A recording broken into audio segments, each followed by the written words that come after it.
Great, thank you and welcome everyone to our Strength in Numbers session today, Conversational Intelligence, Shift Your Conversations from Good to Great. My name is Kerrilee Auger. I'm the Skills Development Manager here at Women's Enterprise Center, and I work out of our Kelowna office, and we have also offices in Victoria and Vancouver. And in my role as skills development, I'm in charge of all the education and training sessions, so webinars, forums, workshops, and all being done in a webinar format for the time being. So thank you for joining us. And again, if you ever have a topic that you'd like to learn more about and you're not finding the resource on our website, please reach out in the follow-up survey that we send out and share that information with us, because we are here to support you on your entrepreneurial journey. And always welcome some suggestions on topics, resources, speakers, etc. Quickly today, we are going to be using the Q&A and chat features as we go along.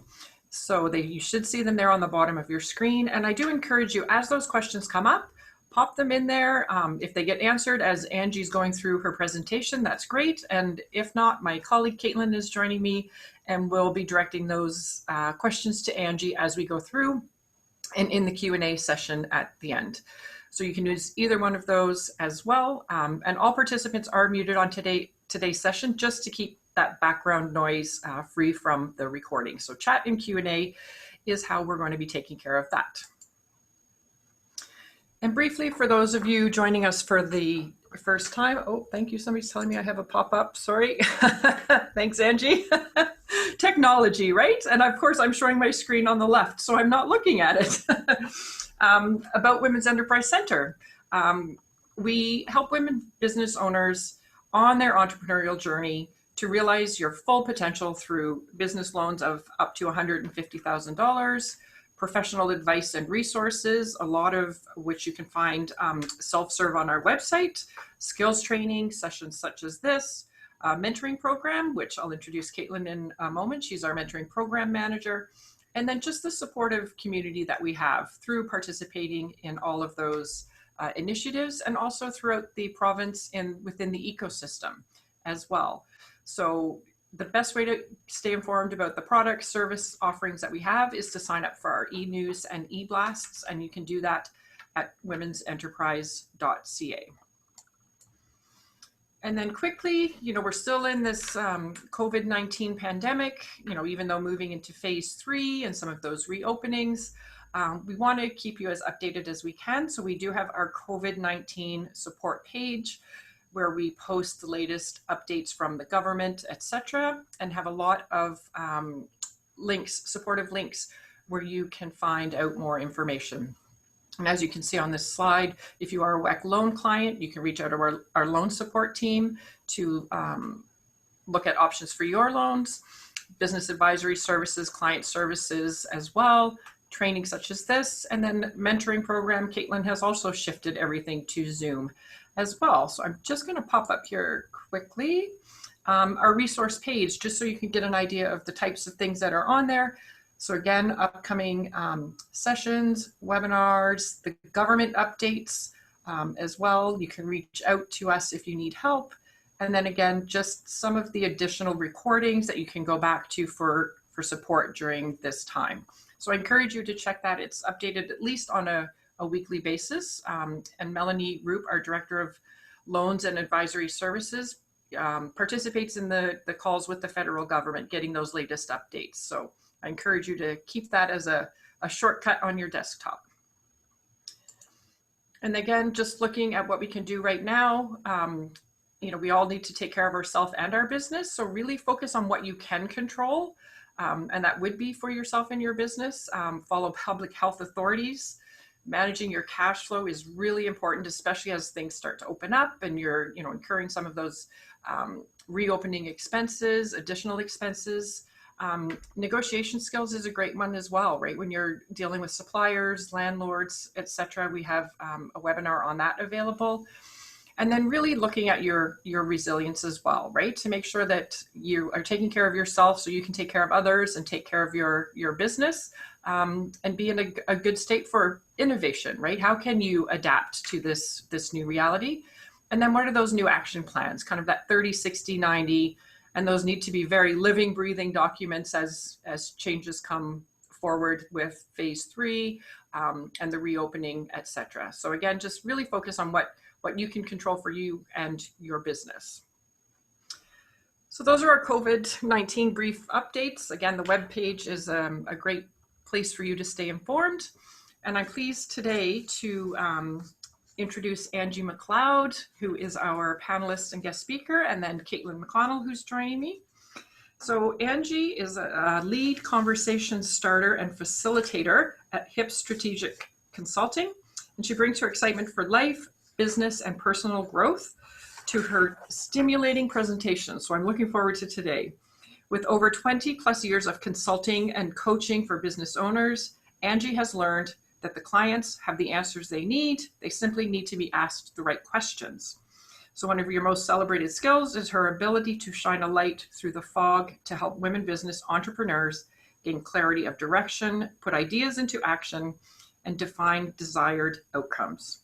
Curiosity, questions, and conversations are at the heart of the work she does, and she uses these tools to connect people, stimulate ideas, inspire change, and engage participants in collective discovery and co-creation. And woven throughout her presentation and central to her life's purpose is her desire for each client she works with to be wildly successful on their own terms, pardon me. After all, success is very personal. Angie's presentations are packed with insights, humor, personal stories, and an occasional bit of drama, just to keep the audience enthralled. After all, why be boring? Life isn't. I love this, Angie. That's so great. So HIP Strategic is her company. And then my colleague, Kaitlyn, is our mentoring program coordinator, and Kaitlyn works out of the Victoria office. So first, welcome, Kaitlyn. I'll let you do a brief introduction, and then Angie will jump over to you. So if you want to go ahead, Angie, and load up your presentation and start that screen share, we will be ready to go. Hi, everyone. I'm Kaitlyn, as Kerrilee just said, and so I manage the mentoring program out of our Victoria office, which is usually downtown Victoria, but now it's in my home, which is most of us with COVID. And so we have 3 mentoring programs that we offer with Women's Enterprise Center. So there's a one-to-one mentoring program, a peer mentoring program, and then we also have a Taking the Stage program, which is a leadership program for women.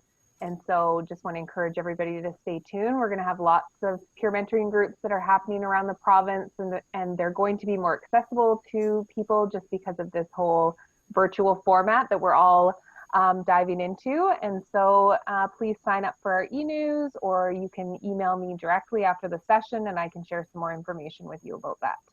So thanks for having me. Perfect. Thank you. And Angie, welcome to you. Thank you. And I hope I got the intro right. And if there's anything you want to add, please go ahead. You did. It's very rare I get to hear the full intro, so it's quite exciting to hear all about myself. That's great. Live up to those expectations. Welcome, everybody. My name's Angie McLeod, and Kerrilee introduced me, and I'm really excited to be here. I've been talking to Women's Enterprise Center for quite some time, just about different things. I work with Kaitlyn as a mentor, as well as have been following what Women's Enterprise Center has been doing since the 1990s of all things. So when I used to work for Community Futures. So it's really exciting to actually get the opportunity to present for you.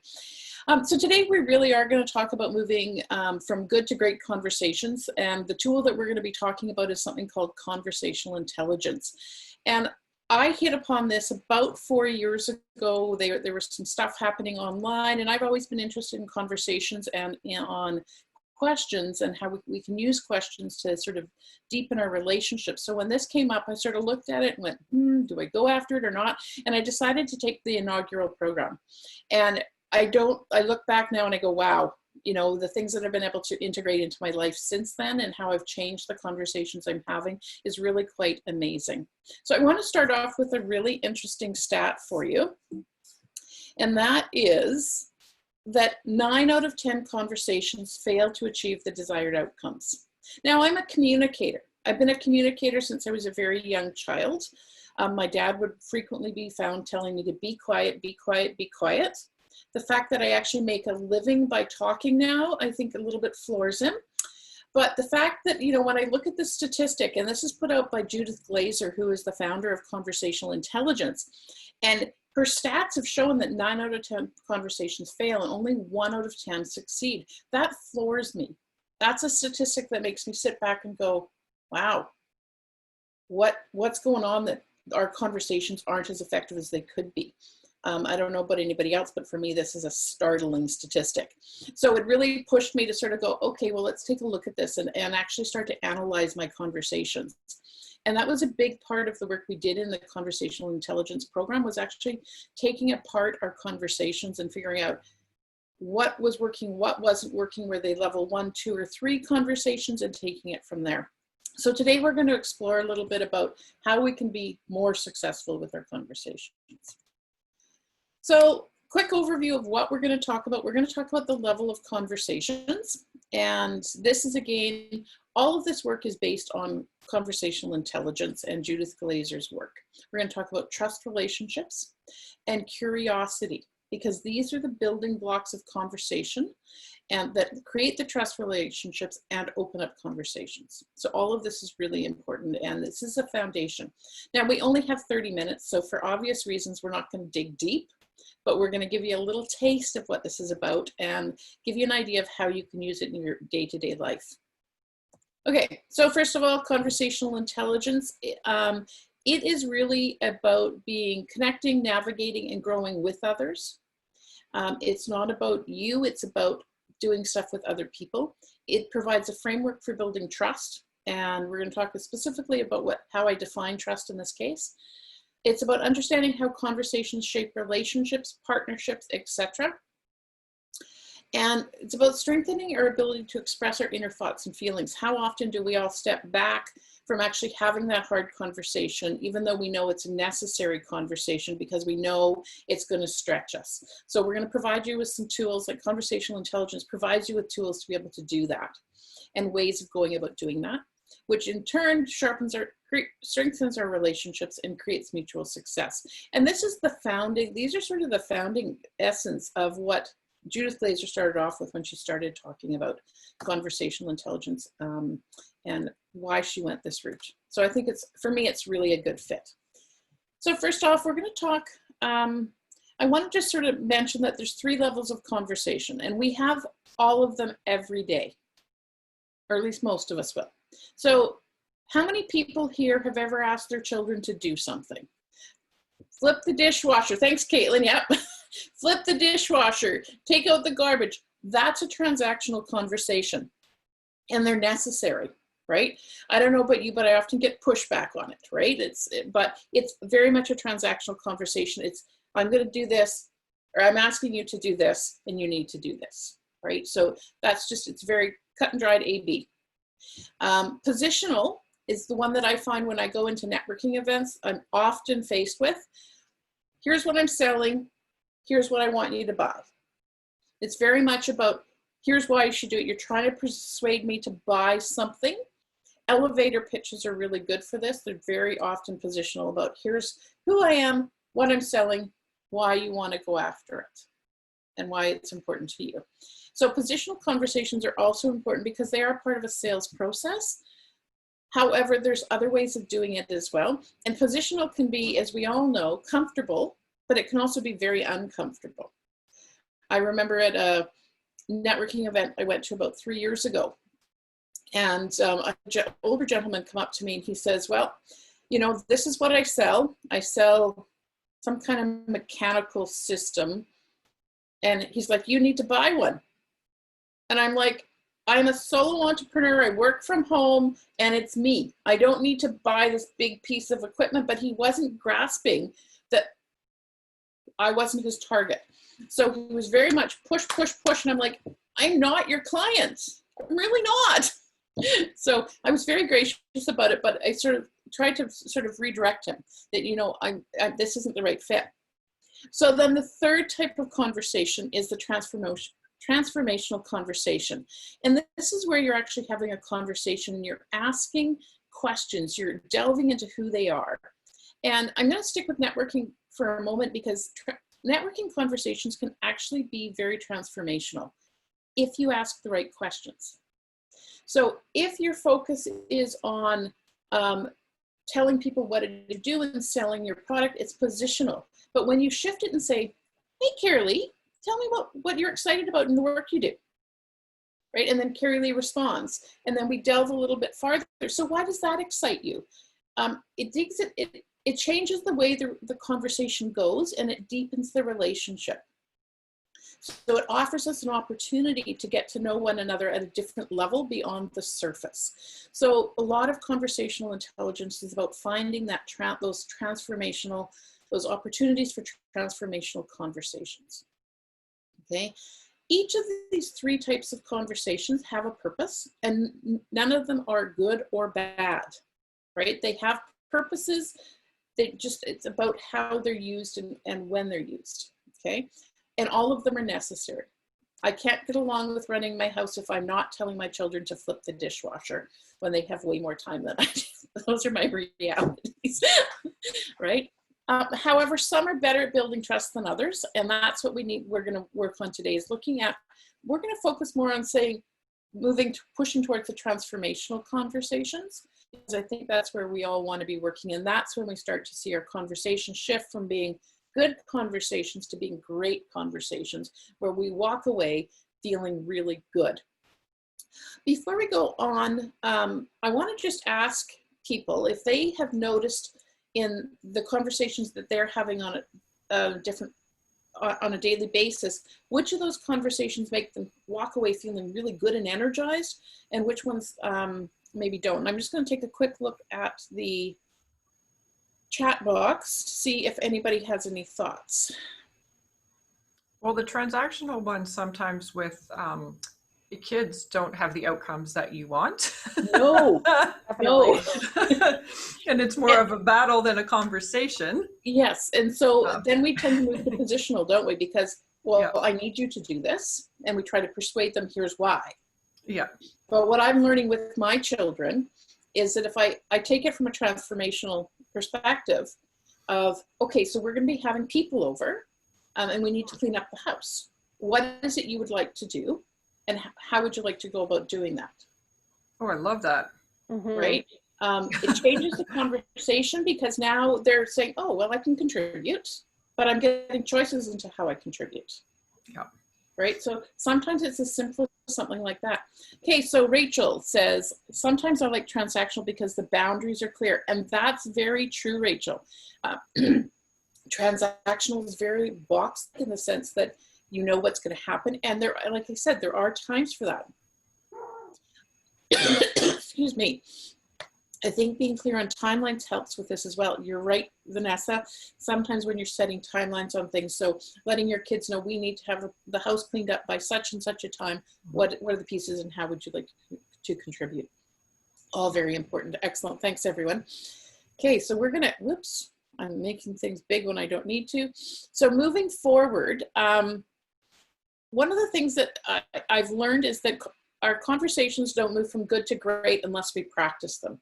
So we can sit here and we can learn all of this, but unless we actually start to implement it, nothing's going to change. And so one of the things I highly recommend is just being aware when you're doing your conversations about how they're landing and how they're feeling for you, and then tracking that.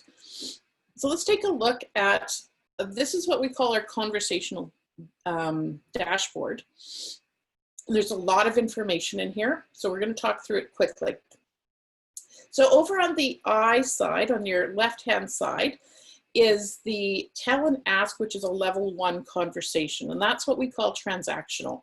Literally, I tell you, and I ask you to do things. Sorry, I have a scratch in my throat today.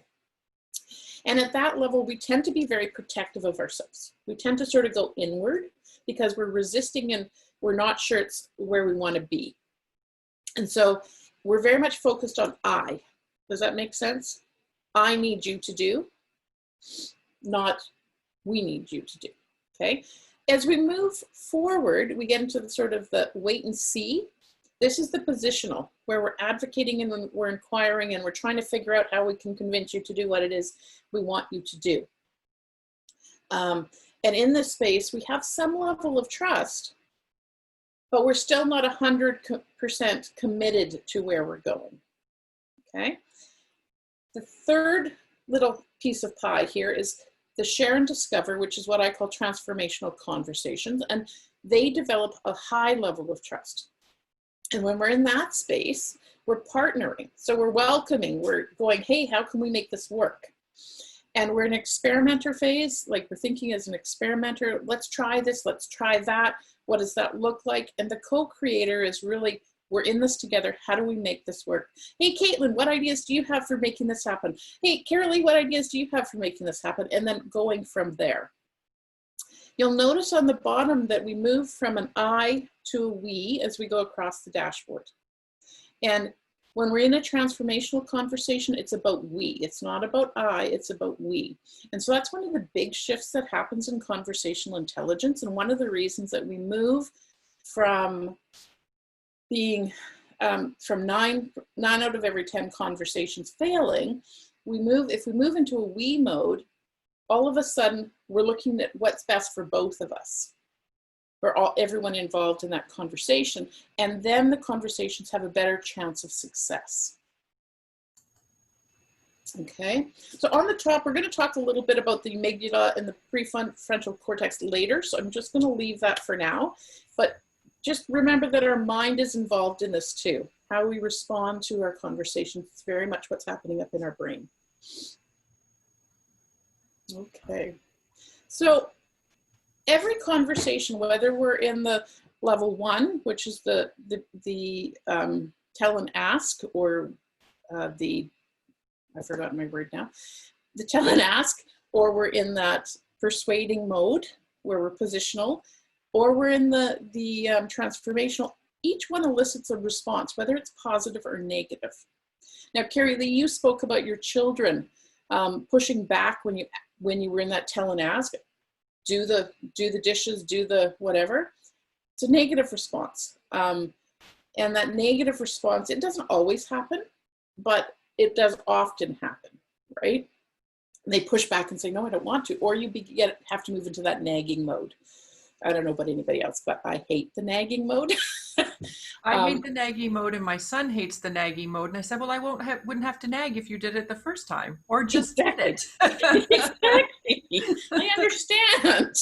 I have an 18-year-old who doesn't quite grasp that yet. It's like you're old enough to realize that you can look and see that needs to be done. So rather than me asking you to do it, could you please just do it?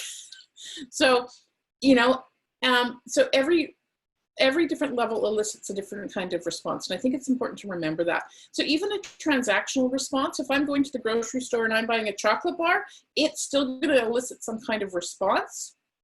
I buy my chocolate bar, I'm happy because I've got chocolate now, right? And the transaction was the transaction. I knew it was $1, or I knew it was $1.50 or whatever it is for a chocolate bar these days. So there's always that piece. There's always a positive or a negative, so we need to be aware of that. Each level also engages different parts of our brain. So in our brain we have, and I'm going to talk about this in greater detail in a moment, but there's different parts of our brain. The amygdala, which is our fear, flight, freeze. So it's our primitive brain, and it's where we make sure we stay safe. Does that make sense? Okay, so that's when we come up with a negative response. Often it's the amygdala saying, no, no, no, no, no, I don't want to do that. And it then connects to our limbic brain, which is where our stories are held. And the stories that we have running through our brain are based on our experiences, and your amygdala and your limbic brain are saying, wait a minute, last time we did this, this is what happened. And often what it's digging up are the negatives of what's happened, not necessarily the positives. What went wrong last time, which ties into our little gremlins who sit on our shoulders and tell us, you don't want to do this, you don't want to do this. This is what often holds us from going forward on things. But that's a whole other conversation.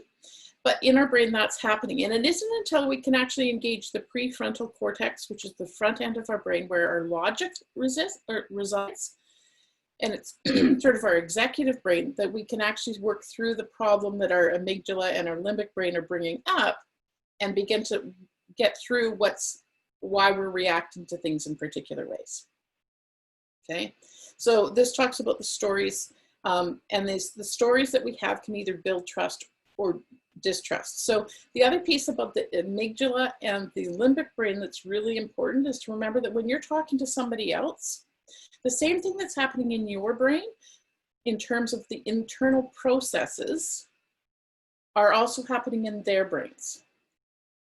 So if in their brain something that you say triggers something in their amygdala and brings up something negative from their limbic brain, then you need to push them beyond that into the prefrontal cortex to dispel the distrust.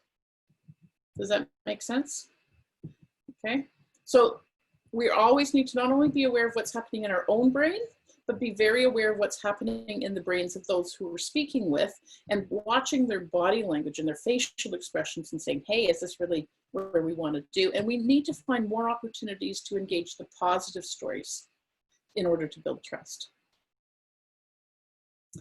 Okay, so next one. Here's how our mind works. So here is a picture of the brain. The red part of the brain there, right in the center, attached to our spinal cord, is the amygdala. And right next to that, that purple part is the limbic brain. So the amygdala, again, is fear, flight, freeze. The limbic is where all of our stories are stored.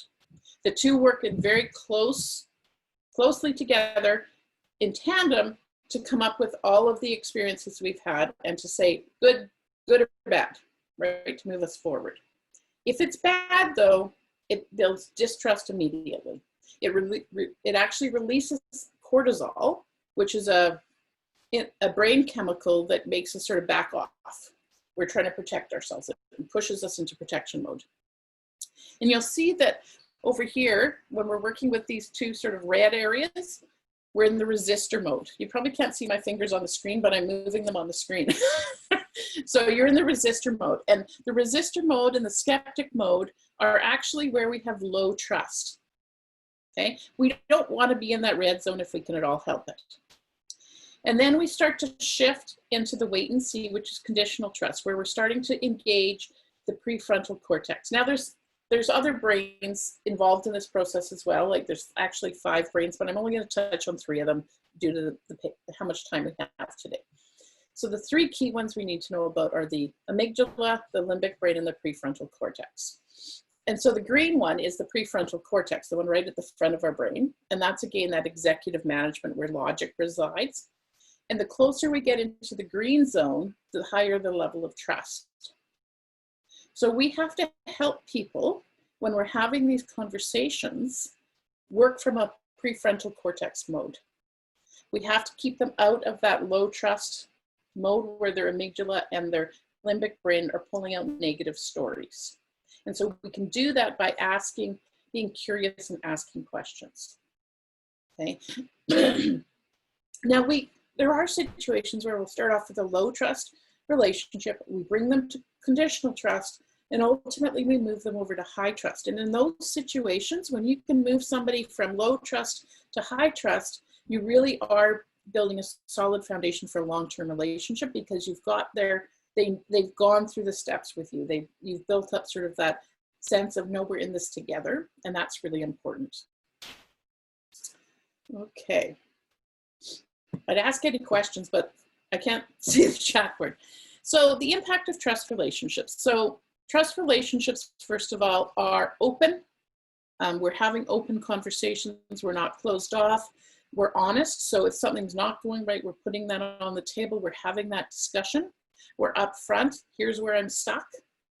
I know that, you want to forge ahead here, but I'm stuck here. They're positive. They look at what somebody's doing really well and say, hey, I really appreciate this.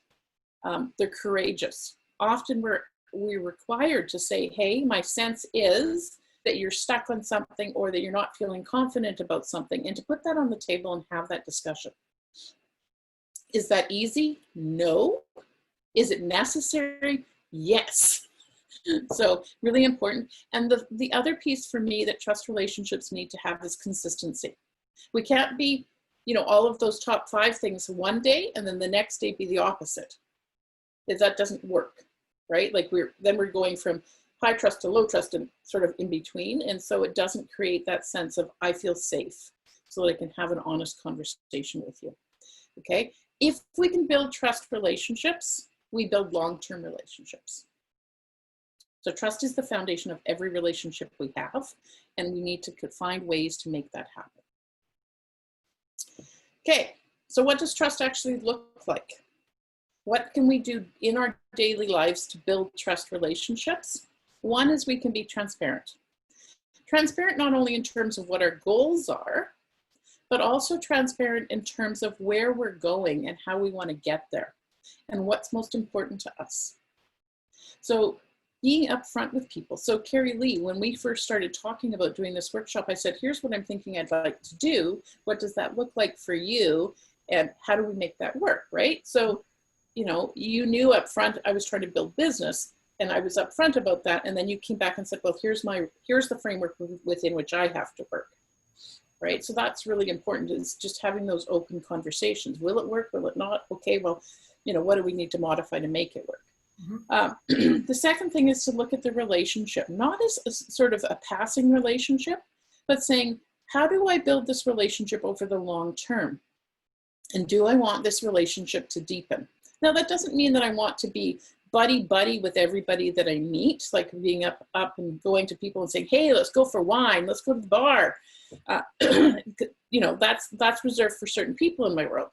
But it does mean that I need to deepen the relationship beyond the surface. Many of the questions we're asking people when we meet them are surface questions. How are you doing today? You know, what's been keeping you busy? What's the weather like where you are? Right? They're very surface questions. They're not digging into who the individual is. And if we really want to develop a relationship, we need to get beyond the surface. We need to dig into who they are as an individual and what's most important to them. And we're going to talk about how we can do that with some of the questions and being curious in just a bit. Understanding. So not only do we need to understand where we're coming from, what's happening in our own minds, but we also need to think about understanding where they're coming from as well. What might be the barriers to them to having this conversation, and what's going to get in their way? So it's a bit of a back and forth, and you can ask questions to help develop that understanding, right? It's really about, and this happens all the time in coaching. So when you're coaching somebody, you're asking them questions about where they're trying to go.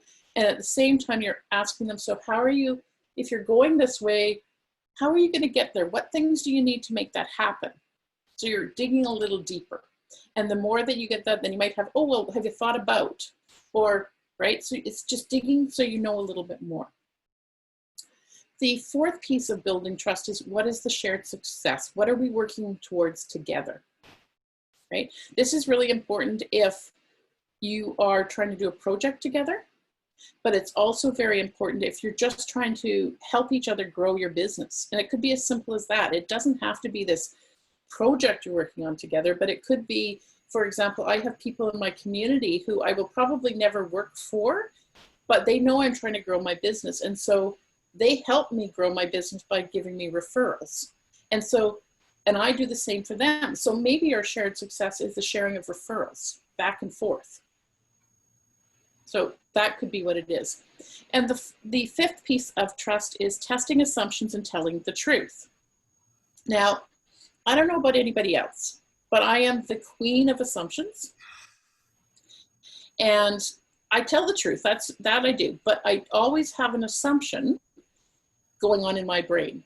I'm assuming that Kaitlyn's bored right now. Not that Kaitlyn is, but, and I'm just using you as an example, right? So she's not.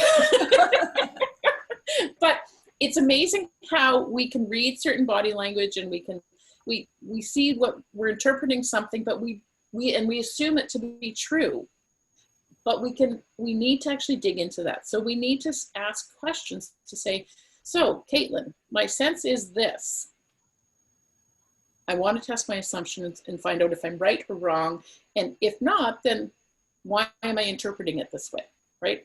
So dig in, and it might be my own story. So this is my amygdala and my limbic brain coming up again and saying, you know, they're bringing up their own stories that are making me interpret something incorrectly. Okay. If I can add, oh, sorry. Pardon?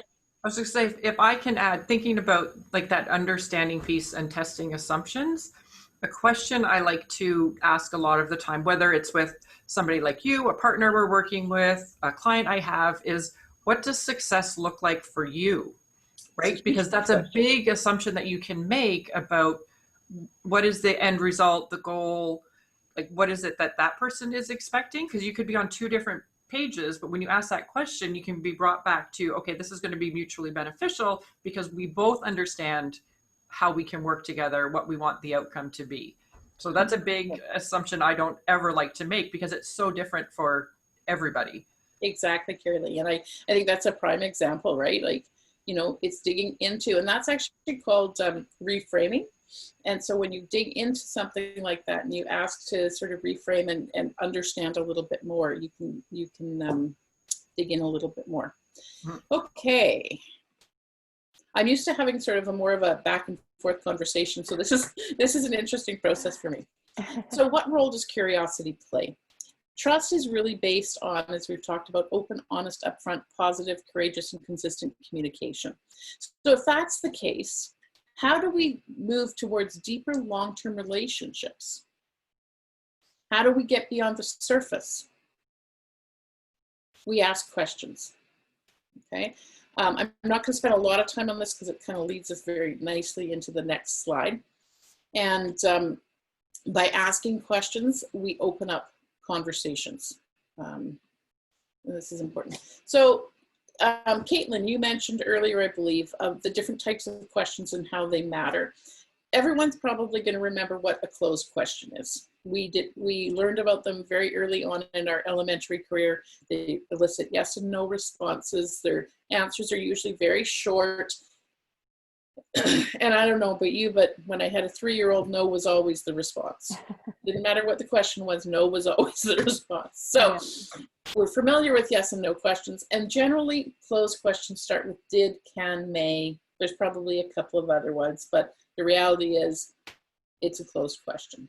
There's a purpose to closed questions if you just need a specific answer. So for example, I was doing some screenings today for potential employees, and one of the requirements is, do you have a Class 5 driver's license? It's a closed question, yes or no.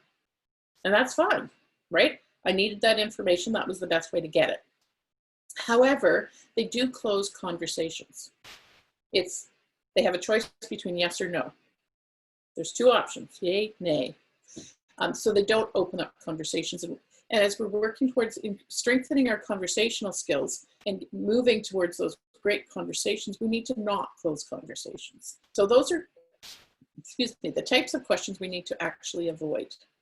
So what we're looking for more likely is to use open-ended questions. And open-ended questions lead to more descriptive answers. People generally have to give you a sentence or two. Sometimes it's a paragraph and sometimes it's an actual essay. But those are some realities, right? Depending on who's responding to you and what your question is. But they'll give you more descriptive answers and a lot more information. And what happens with open-ended questions, which usually start with who, what, how, when, where, the good old 5 W's and how, they open up conversations and allow you to start to delve a little bit deeper. And what happens is you start to layer your questions. So you'll start off with a very basic question of, how was your day today, Kerrilee? And then you'll say, oh, what was really great about it? And then you start to layer your questions, and so you get a little deeper each time. And that's a really, I find that to be when things start to open up and I start to get to know the individual and we both start to feel good. And when we start to feel good and we start to bond, we release what's called another brain chemical called oxytocin. And oxytocin is a feel-good chemical. And that chemical actually makes us feel like we're connected. In my case, it probably makes me want to go give everyone a hug. So it's an important piece of the conversation as well, because the more you can create that bonding chemical, the stronger that relationship is. And Angie, this is where earlier you said it's all about getting curious Yes. about people. And so that's where those open-ended questions come. If you're just curious about someone, and the conversation becomes very organic and you learn lots of neat things. It is. And this is, I have been using sort of open-ended questions, transformational questions, if you will, in my networking for probably about 4 years now. Mm-hmm. And what a difference it makes. I've had people come up to me and say, you know what, this has not been like any other networking conversation I've ever had. And that really resonated with me when you were talking about networking, because I'm sure a lot of people like me don't really enjoy the networking experience. And so having these little agates, treasures, whatever you want to call them, is really helpful for the next time that well, we and it's so true. I'm an introvert. I don't necessarily like networking either, but it wasn't until I shifted to asking different questions that I began to realize that these are just friends I haven't met yet. Right? So that shift in perspective was huge for me. So now when I go to networking, I've got all these friends that I've met over the past 4 or 5 years that I can connect with. And, and quite honestly, our opening conversation piece is usually a hug, because we've created that relationship. Yeah. Right? I find that networking events too, when you go in with the expectation of how can I help somebody today, rather than here's what I need, and right, like any networking thing, you should have a goal. You want to meet a few new people or whatever, but when you reframe that into, well, how can I be of service, or how could I possibly help somebody, it's the same as the open-ended questions. You learn so much more about that person and that relationship. And then maybe they will become a client, but referrals come, or they say, oh, I know this person, I need to introduce you to that person, and vice versa, right? So it's a completely different feel. It is. In with, well, how can I be of service today, rather than I've got to meet 3 people and get 1 new client, because that, like your guy that was selling you the big piece of equipment, you're going to just get shut down. Exactly. Like, I was like, I'm done. And I was trying very hard to be polite, but through the 4th or 5th try of him saying, no, you really need this. I'm like, no, I don't. The other piece for me that happens when we're opening up those conversations in that way is that we feel more comfortable, but there's another piece in that too, that we're investing in a long-term relationship, right? So the person who's out to get a sale today maybe won't get they might not, if that's their purpose in going, then maybe they need to take the here's what I'm selling approach. However, if you're looking for the long-term relationship and building your business over the long term and seeing that curve start to go up as you build that foundation, these relationships are how you do it. And so it's an investment in the long term versus the short term. Right? And that's one of the things, like my sales cycle might not be as quick as some people's, but when I make the sales process itself is very simple. It's usually a quick phone call. Yep, the job's yours, go ahead.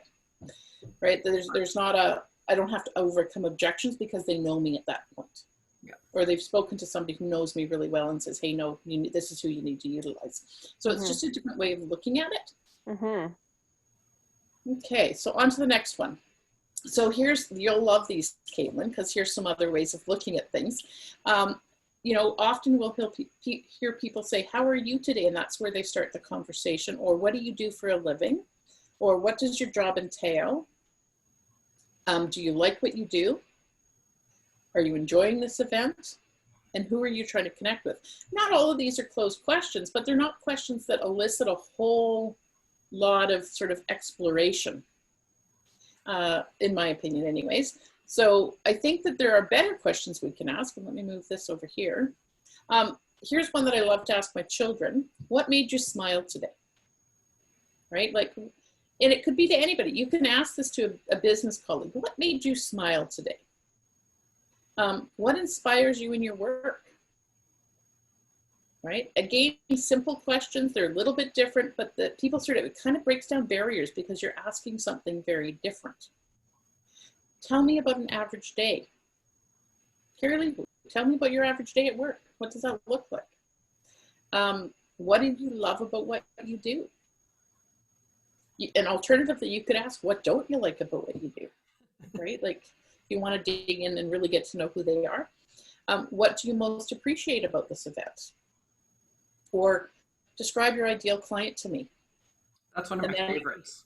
Yeah, isn't that one wonderful? Yeah. So you can ask different types of questions and open up your conversations in different ways.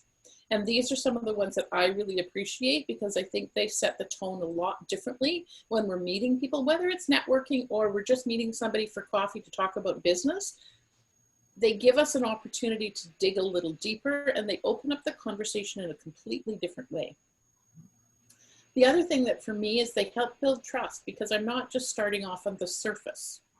I'm not just trying to sell them something. I am honestly and authentically wanting to know a little bit about each of the people that I meet and about how I can, exactly what you talked about, Kerrilee, how can I be of service? Yeah. So they start to open up those conversations in such a way that it doesn't feel like it's a sales call. It's about two people meeting to get to know each other. I also like asking, why did you start your business? Not what is your business or what do you do? Exactly. Because that brings them down into that place of passion and, right, it can just start a whole new conversation. Exactly. That's a really good one. I like that one. Yeah. Well, particularly with the work you guys are doing, right? That's yeah. So I want to take a closer look at this. So we've talked about sort of the elements of what makes a conversation good. And this is sort of the wrap-up piece. Okay, so we've talked about the 3 levels of conversation, which is level 1 is a tell and ask. So when you're doing a tell and ask situation, you're telling people what's on your mind and it's all about what you need. Okay, it's very transactional and you're influencing people by sharing information. Okay. When we move to a level 2 conversation, we're advocating and we're inquiring. So we are asking questions, but we're also trying to convince them that our position is the way, you want to buy my product. It's the best product out there. Okay. And it's positional influence. So we're going to influence people through our personal or our positional power. And you'll see people trying to do that. Well, we're the leader in whatever it is. And it can work. And in many situations it does. However, you need to look at sort of the short and the long term and say, where do I want to be on that scale of the conversational scale?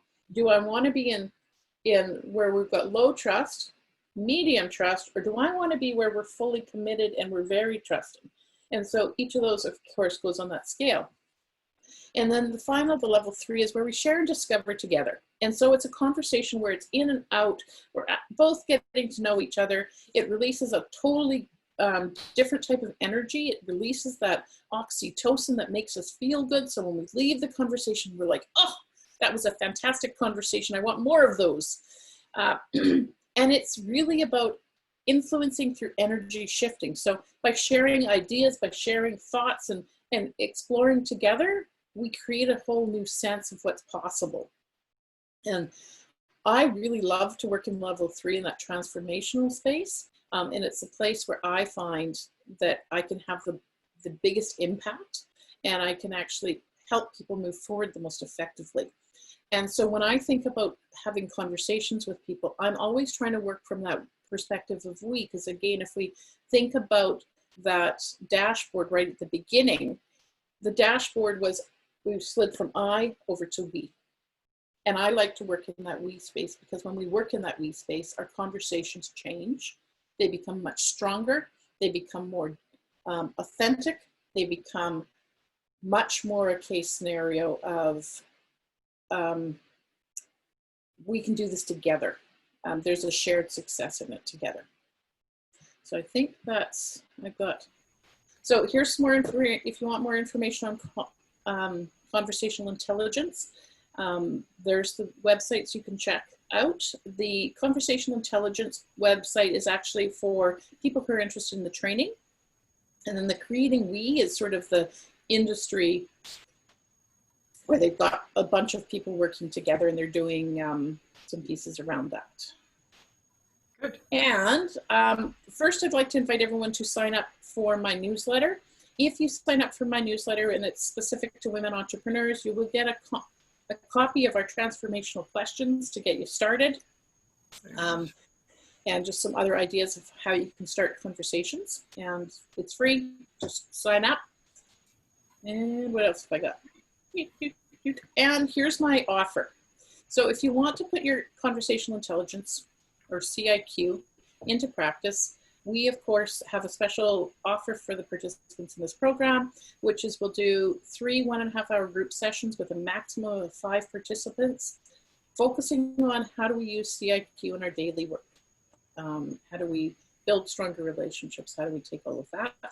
And we'll do some practical hands-on learning. It will be online, but there'll be more tools shared and more tips shared to help everyone become wildly successful on their own terms. I love that. I love that.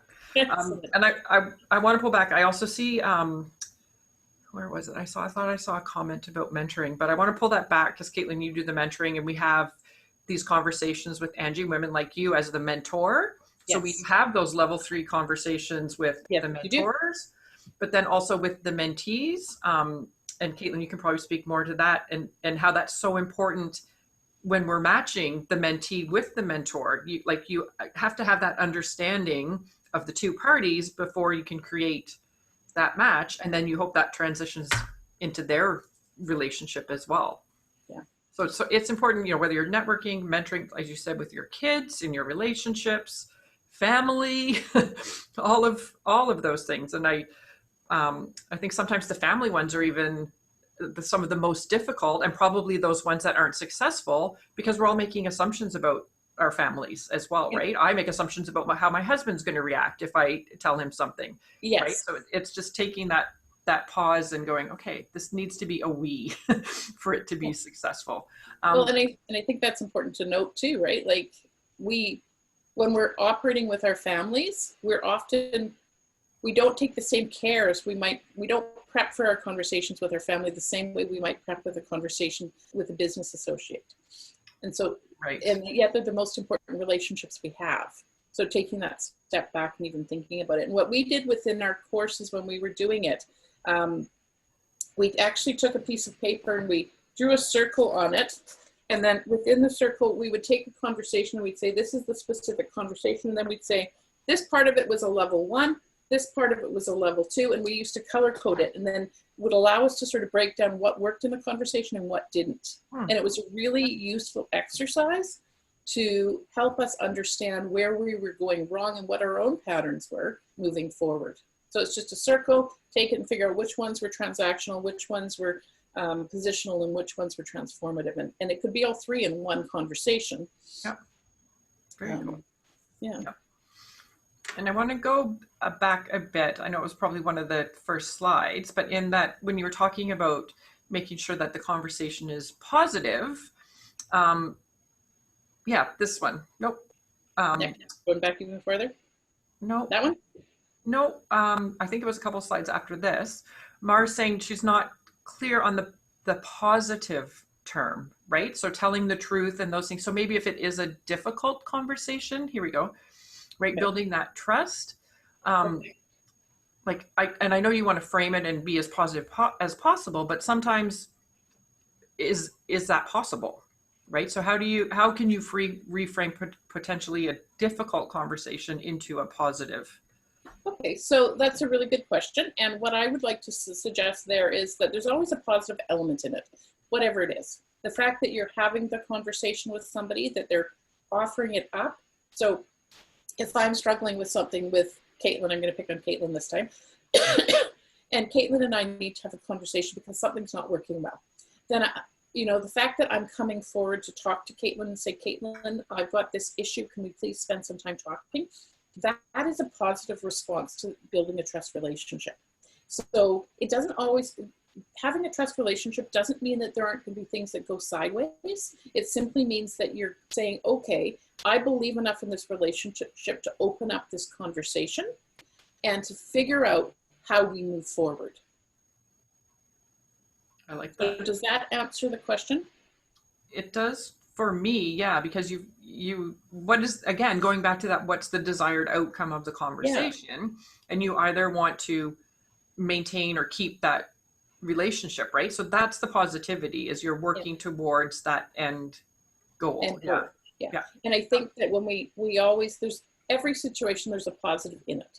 Whether we, if the decision is after having that conversation that this isn't working, there's still a positive in that, right? The positive is that I'm now going to take a step back and refocus my energies where I can have more impact.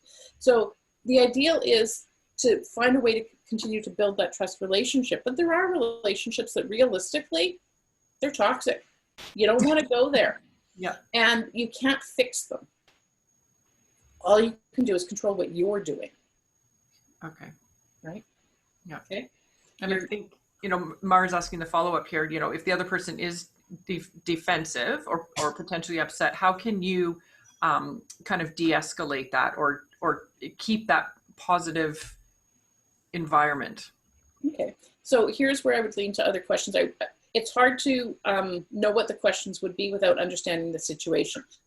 But let's say that I'm working with a business partner and that business partner is upset about something and we're not moving forward.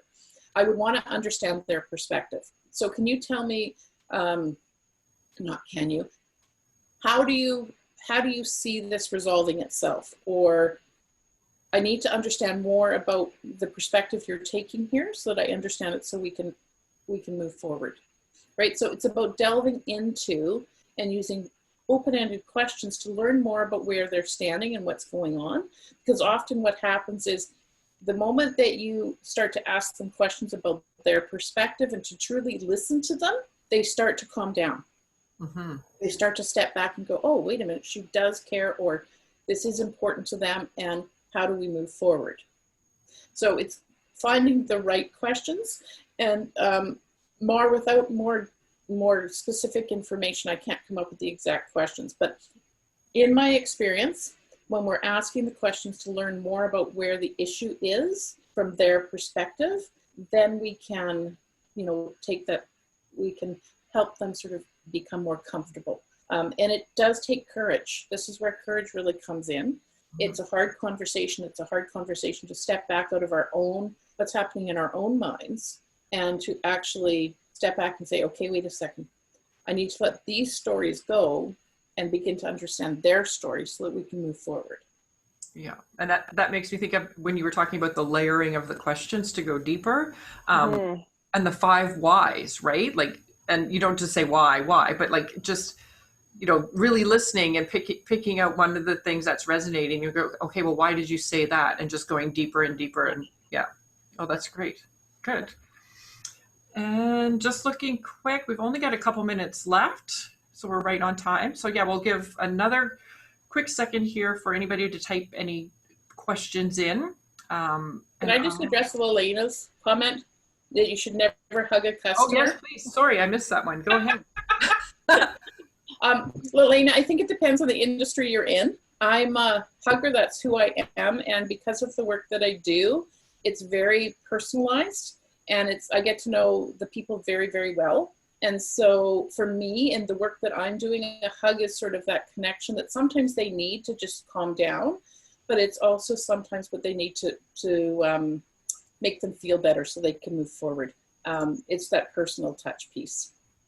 So that's for me. It can be disrespectful for some people, I suspect, but I always ask if I can give somebody a hug. Yeah, and I think I have a girlfriend of mine here in Kelowna, and she is not a hugger, and I am I am a hugger. This COVID is driving me crazy, but I respect that—that's not who she is, right? As much as I want to hug her and squeeze her when I see her, she's not a hugger. She has a T-shirt that says I'm not a hugger. But again, it's that relationship. It's that trust piece too, right? Because I have some clients that I would hug, and I have some that I don't. So it's it's also knowing the audience, if you will. So exactly. Great. Well, thank you so much, Angie. That was no worries. Fantastic information. The opportunity. Yeah, it was great. And you've been a longtime supporter of WEC, and we really appreciate that as well. So yeah, we're in our 25th year this year. So when you're I know. I remember when you started. Yes, I love that. That's great. Excellent. Well, thank you for the opportunity, and I hope everyone found this very helpful as well. So Yeah, and Yeah. thank you for the offer. We'll be sure to send that out in the follow-up email. Just great. quickly, I hope my screen is back. Just with It is. working with the BLG Driven by Women series again this year on some legal support for women entrepreneurs. So the first one is force majeure 101. So what happens if a contract does have to be broken, whether you're breaking it, whether you know the other party is breaking it, and then small claims. You know, how can that work for you during this time? And then there'll be another one in September all around privacy, but that one's still in the final works of being set up. So quick thank you reminder to everyone. There will be a follow-up email. We'll have a quick survey for you. And again, ask always for you to provide your feedback on this and then other topics you want to learn about.